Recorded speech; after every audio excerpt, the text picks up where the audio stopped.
šis gads sākums Rīgas galvenajai policijas pārvaldei sākās diezgan sarežģīts, jo praktiski janvārī bija divas uzņēmējas slepkavības, kuras radīja satraukumu un dažādas pieņēmumus sabiedrībā.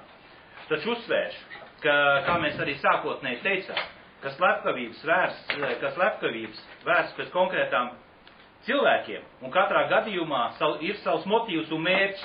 Šeit nevar būt runa par to, kā atgriežās 90. gadi.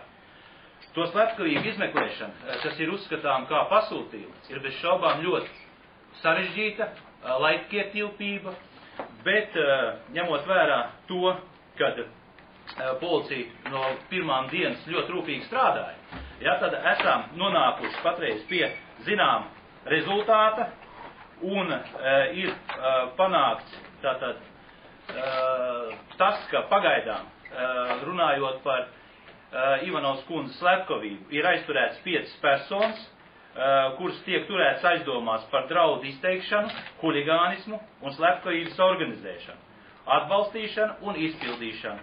Pagaidām tas ir 5, bet darbs turpinās. Vakar tika pielikts tāds starppunkts šai lietai, un vienlaicīgi tika aizturētas 5 personas, kuras tiek turētas aizdomās par vairāk noziegumu izdarīšanu. Tā skaitā arī par Elvis Ivanovas slepkavības izdarīšanu, organizēšanu un atbalstīšanu, kā arī par citiem noziegumiem. Mēs redzam, ka daļa no šiem cilvēkiem jau policijas redzes lokā ir nonākusi diezgan sen, nonākusi saistībā ar vairākām slepkavībām.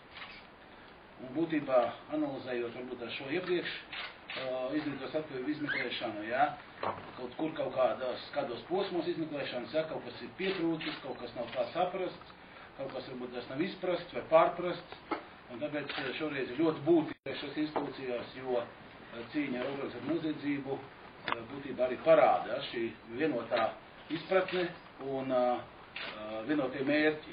Šeit nevar būt runa par noziegumiem, kas izdarīti aiz neuzmanības vai pārkāpjot nepieciešamās aizstāvības robežas tam līdzīgi. Šīs 5 personas ir, es uzvārdus nesaukšu, diemžēl to procesu aizliedz, bet šīs 5 personas ir savstarpēji pazīstams, un šīs 5 personas bija arī pazīstams ar Ivanovas kundzi. Aizturēto starpā ir Elvis Ivanovs. Patreizajā brīdī viņš ir aizturēts par draudu izteikšanu, par draudu izteikšanu un huligānismu. Tad par draudu izteikšanu nojājumu grasmē? Iespējams. Un kāda tad būs saistība ar Elvis Ivanovas slepkavību? Es jau minēju, pagaidām. Būtībā jautājumi ir šīs divas versijas, kādas arī tika izvirzītas pašā sākumā, pie viņām praktiski mēs paliekām tikai pie vienas. Būtībā mēs esam atmetuši šo, kas ir saistīts ar laupīšanu. Tātad tā šī brīža reālā stāža? Reālā, būtībā otrā versija, kas saistīta ar mūsu uzņēmēju darbību.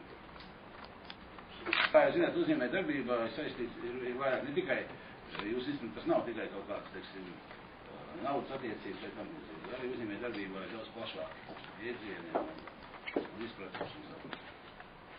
Ja kādam ir šaubas, es varu pateikt par to, ka tad Antonovs ir veids šo slepkavību, par to ir pietiekoši daudz pierādījumu, izņemti arī nozieguma izdarīšanas rīki, 2, tā būtībā, un arī uz viņa ir attiecīgi lietiskie pierādījumi, kas norāda uz